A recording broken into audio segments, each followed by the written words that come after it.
If you haven't already heard, Anchor by Spotify is the easiest way to make a podcast with everything you need all in one place. Let me explain. Anchor has tools that allow you to record and edit your podcast right from your phone or computer. When hosting on Anchor, you can distribute your podcast on listening platforms like Spotify, Apple Podcasts, and more. It's everything you need to make a podcast in one place. And best of all, Anchor is totally free.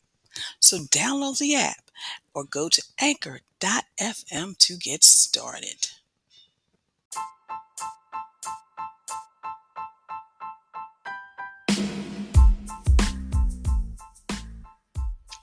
Hello, you're listening to Got Clutter, Get Organized, a podcast that focuses on helping you create space to attract more money, love, and happiness in your life. I am your host, Janet M. Taylor, and I want to say hello if you're a regular listener and welcome if you're listening for the very first time. I hope you are having a great week. And of course, if you enjoy listening to this podcast, please leave a review so I can continue bringing you episodes each week. I'm excited to share that you can support this podcast by clicking the Buy Me a Button link in the show page, and I will give you a shout out on the air. Well, of course, if you didn't already know, this month, September, is National Preparedness Month. And on this episode, you'll get to hear my conversation with Katie Belfi. She's a readiness and resilience coach. I will also be sharing my product, app, and repurpose, as well as my book suggestion for this week. And of course, how do you prepare for weather alerts, snowstorms, hurricanes, heat waves? That's my question for you this week. Well, I did some, digging for my facts and statistics as well as trends, and the number of weather-related emergencies, and this is how they really kind of calculate a weather-related emergency: earthquakes, storms, floods, heat waves that either cause at least 10 deaths or affect more than 100 people, or prompt a declaration of a national emergency. Since 1970, the number of disasters worldwide has more than quadrupled to around 400. So Katie Belfi is a readiness and resilience consultant with a background in law, emergency management, and wellness. It is precisely the varied career path which inspired Katie's unique approach to emergency management. After managing disasters for FEMA and later one of the largest hospital systems in the country, Katie recognized the gap between the way things have always been done and the way things could be done better.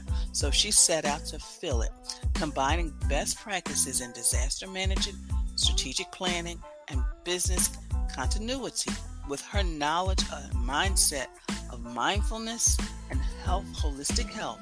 Katie has provided one-of-a-kind resilient solutions to colleges, corporations, and communities around the U.S. Today, Katie continues to serve organizations, but she has turned her focus to what she is more passionate about: helping people develop personal, professional, and practical resilience.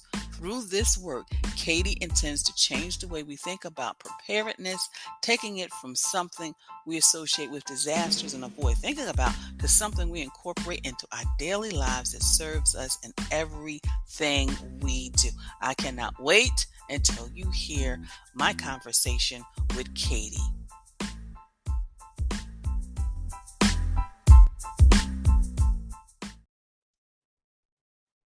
Well, listeners, I'm excited because I have an expert, because each year I would kind of just overlook this, but it's National National Emergency Preparedness Month. Of course, Katie Belfi, who is our guest today, she'll be able to correct all that, but I just want all of us to really be more prepared just in case of an emergency. And of course, during our conversation, I want to share with you a funny story in regards to how people were making fun of me, but because I was organized, they were able to find the flashlight in the midst of a blackout. So, Katie, thank you so much for joining us.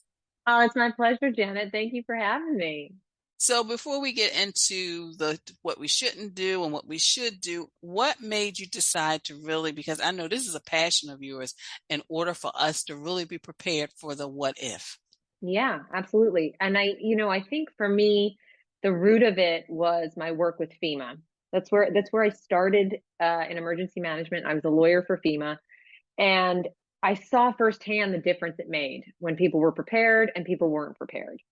And then, over the years working with the agency, I saw all of the efforts that they were making to help people get prepared. And God bless them, they do a ton of work to do that. And y'all will see that during National Preparedness Month. They've got all their information out there. But the thing is, at the end of the day, after September's over, that conversation kind of stops.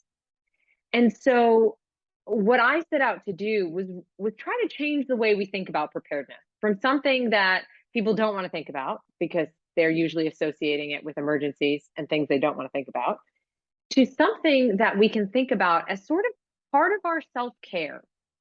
Because at the end of the day, what better way can you really take care of future self than preparing? And I'm not talking about just about, crazy natural disasters that our brains tell us are probably not going to happen. But I'm talking about just approaching your life with a sense of preparedness and readiness so that when stuff does happen, you're in a better position to deal with it. So I like to talk about me emergencies to get people thinking about the ways they can be impacted just by the day-to-day adversity that we all deal with, to get them thinking about the ways readiness can serve them every single day, not just when they're staring down the barrel of a Cat 5 hurricane. And I like what you said because my situation was, I was having a party and all of a sudden all the lights went out, and of course people were making jokes. Oh, Janet, you didn't pay your electric bill. I'm like, yes, I did. And so I told the person, I said, I named the person. I says, you're near the drawer. Pull the drawer out. Put your hand in. The flashlight is right there, and then we can go to the fuse box. And they were like, yeah, right. And the person was like, oh my goodness. They were like, how'd you do that? I said, because I have an organized drawer and I know where the flashlight is, but the flashlight can lead me to the batteries, etc. But we found out, like you said, it wasn't really like a disaster, like a hurricane or something like that, but there was a grid. There was a grid where all the power went out and it was out for Mm-hmm. hours. So Mm-hmm. sometimes it's just simple things like that. But in your experience, what are some of the things that we just should not do? If we're talking I about our me emergencies, what should we yes. not do? I mean, I have to say the number one thing that I would say is a don't is assume that if you can't do everything, you shouldn't do anything. And this is the number one pitfall I see with people surrounding preparedness in general.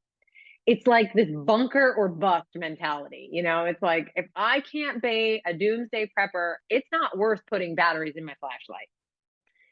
And it's just not the case. And really, I think that's some work that we need to do as a culture, as a community, and sort of deprogram that thinking that without all the stuff, we can't be prepared. Because the fact of the matter is, I've dealt with emergencies for a long time now. And it's not the people with the greatest amount of stuff that are in the best position. It's the people with the greatest skills that are in the best position to get through it. And so Mm. that's my biggest sort of word of caution for folks that are trying to get started in this is allow yourself to start small so that you don't feel like you've got to climb Everest to be successful. And I like what you said because I have a list of, the things that you should always have, and I'll go through periodically and check off the list. Okay, I got the first aid kit. Good.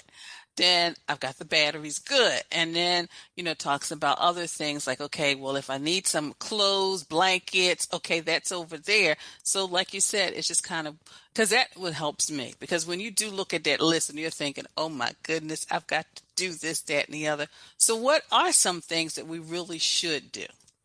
So I love that question, and I'm so glad you asked it because I think people's first impulse is to go, let me just go online and buy a go bag that's got everything in it so I don't have to think about it. Don't do that. Don't do that as your first step. Your first step, I want you to think about those core skills.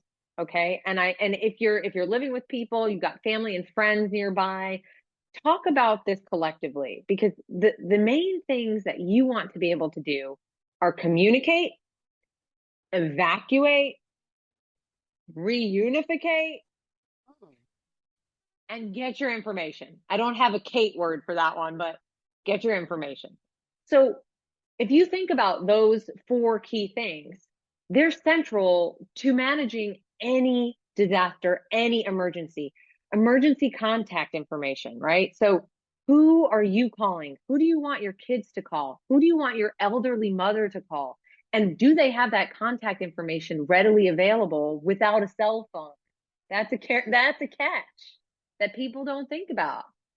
What are your evacuation routes? Do you know them? Can you navigate them without your GPS? And reunification, have a meeting point. Think about if your family got split up or your neighbors got split up. I think about my elderly neighbor all the time in this context. It's like, if I couldn't get in touch with this person, if our cell phones were out and they happened to be out of their house and there was an emergency and we needed to find them, where would they go?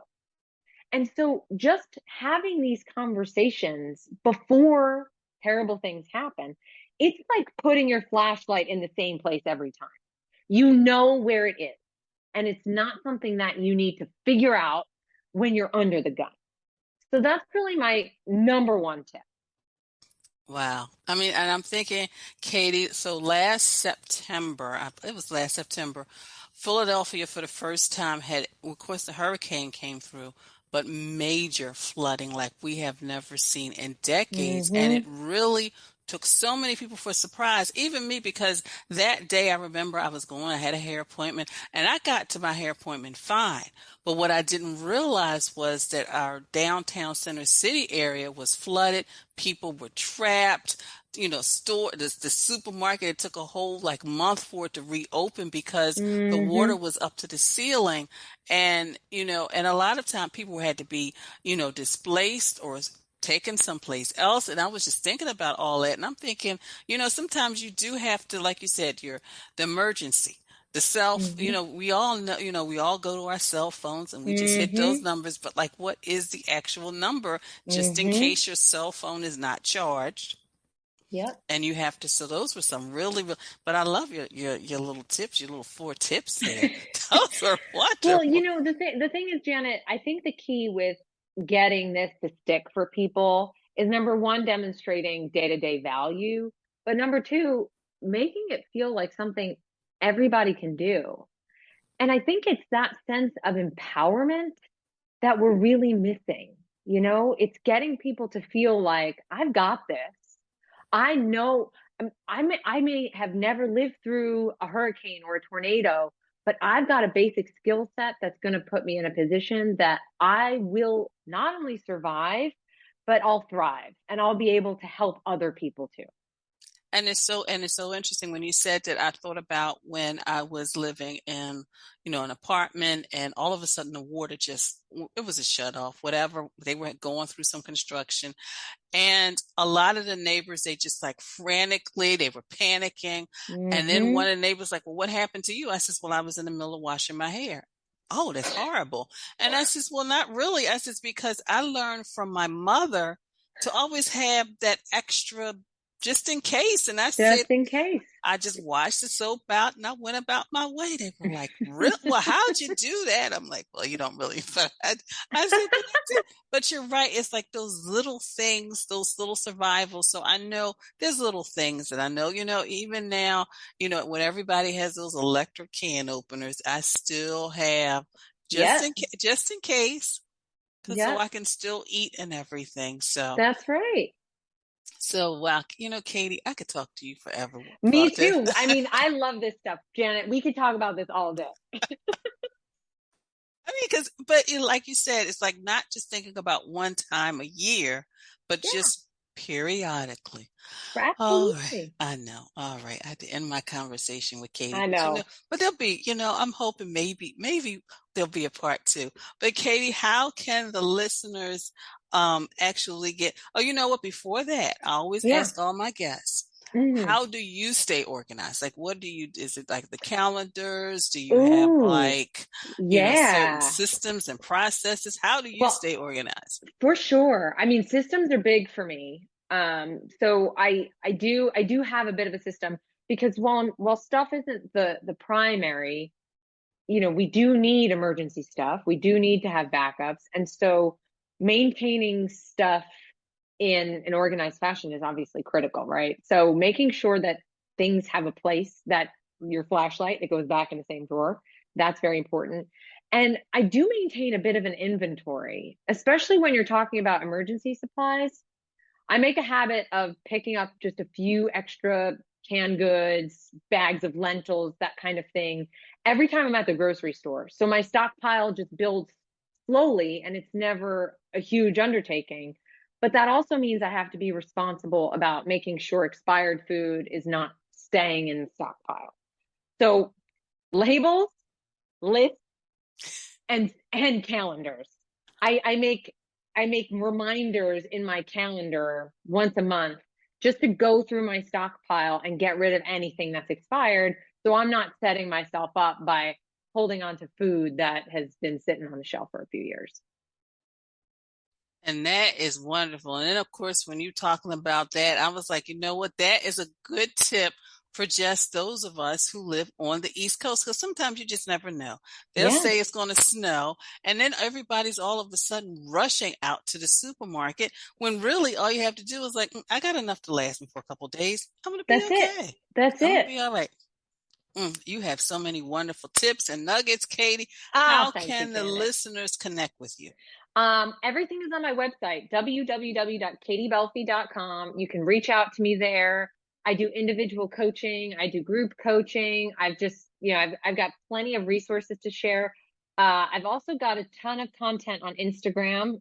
It's just my name, Katie_Belfi.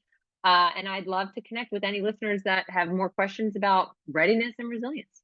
And of course, listeners, I will have all of Katie's contact information on the show page. Well, Katie, thank you so much for taking time out of your schedule. It was my pleasure, Janet. Thank you so much.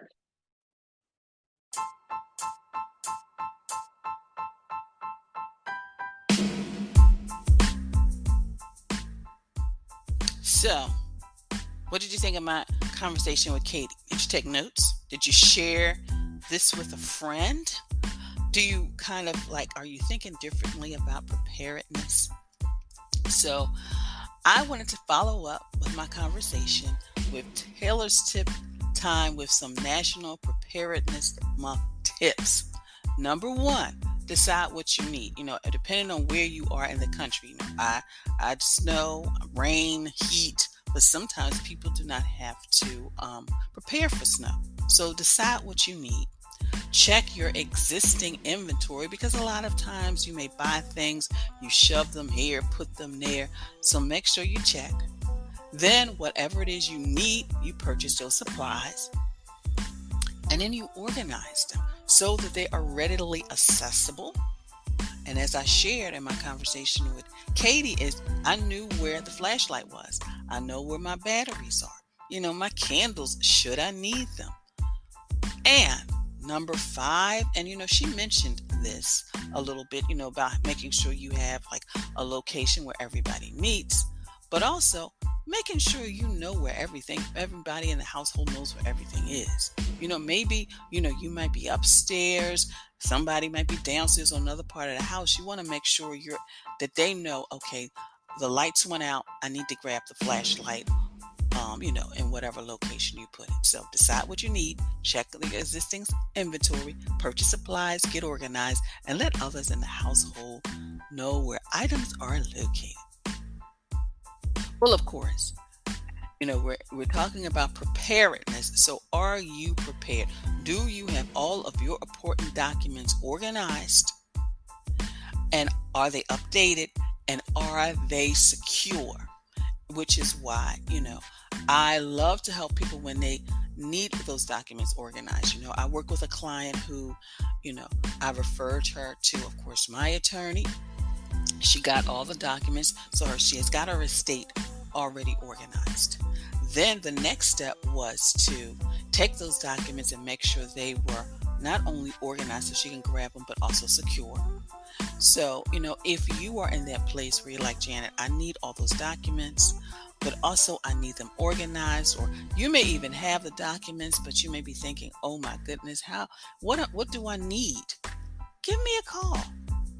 Click my contact page and schedule a free 15-minute session, and I can just kind of walk you through, number one, all the documents in regards to your estate plan that you need, but all those documents you need organized. So take the steps necessary today by doing something and click the link in the show page. Well, of course, I get to this point where I get to thank all of you. Thank you for listening. Thank you for following me on social media. Thank you for your likes, your retweets, your sharing.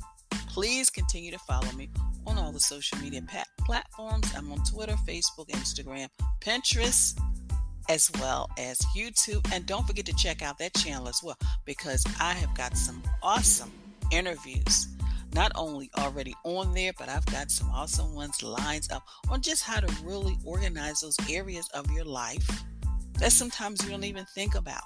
The blended family. Maybe you're co-parenting. Maybe you are divorced. Maybe you are thinking about, do I need to organize everything so that should anything happen to me and I do pass away, all that stuff is organized. So go check it out. And of course, if you're thinking of getting your life organized, you don't have to get overwhelmed. Join my Facebook group, Living Life Totally Organized. It's a community of women supporting each other on their journey to living life that is totally organized. It's free to join. What I am doing right now, I'm just kind of going through, because, when you do go to the page, I ask you a couple of questions. So what I'm doing is I'm going through those questions. People are saying, I want to organize my basement. I want to organize my paperwork. I want to just kind of better organize my family. So I'm going through those and I'm actually responding to each one. And then, of course, there are times when people just, I'll go out there and I'll do a live. Somebody will post a question or concern, or they're like, I'm overwhelmed, Janet. And I will go out there and I will respond to that as well. So I am very interactive. So I love it when my community posts questions, photos, and videos. So come join us. And do you know what time it is? I'm just wondering, do you know? I can hear you all across the country and around the world saying it is Toss It Tuesday. And this Toss It Tuesday, those first aid items that may be beyond the expiration date. And when I say beyond, I'm thinking, sometimes you find things that may be a month later, but I'm talking years later. Toss it responsibly and then, refresh your supply. My app suggestion for this week is, are you ready? The Red Cross First Aid app. It is very useful and it places experts' advice in your hand to deal with just those daily emergencies. Because a lot of times, we need to be prepared just for the daily emergencies. One of the things, because of what I do, years ago, I would always make sure I had Band-Aids and different types of antiseptic, because I was always getting paper cuts for what I did. Now, my product suggestion is the TEP, the Thomas Edward Paul Disaster Prep Survival on the Go bottle. It's a cute bottle.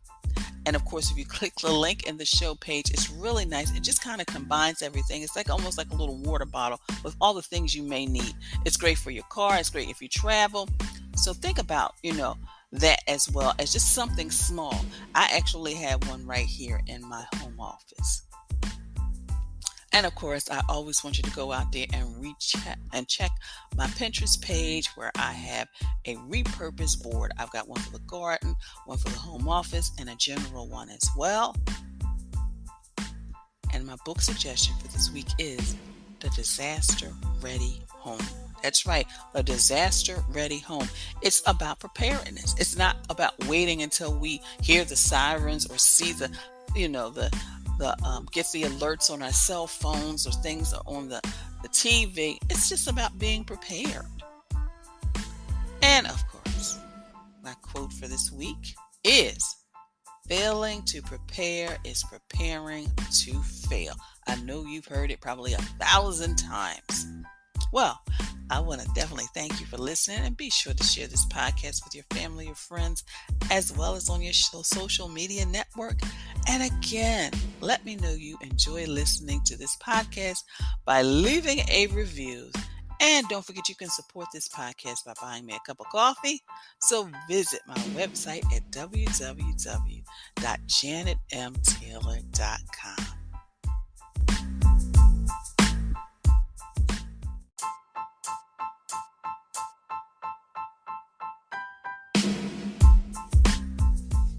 Organization is a quintessential element of a clutter-free life. Join me as we take this journey together. Along the way, we will find the necessary answers to your organizing dilemmas. My name is Janet M. Taylor, and you are listening to Got Clutter, Get Organized.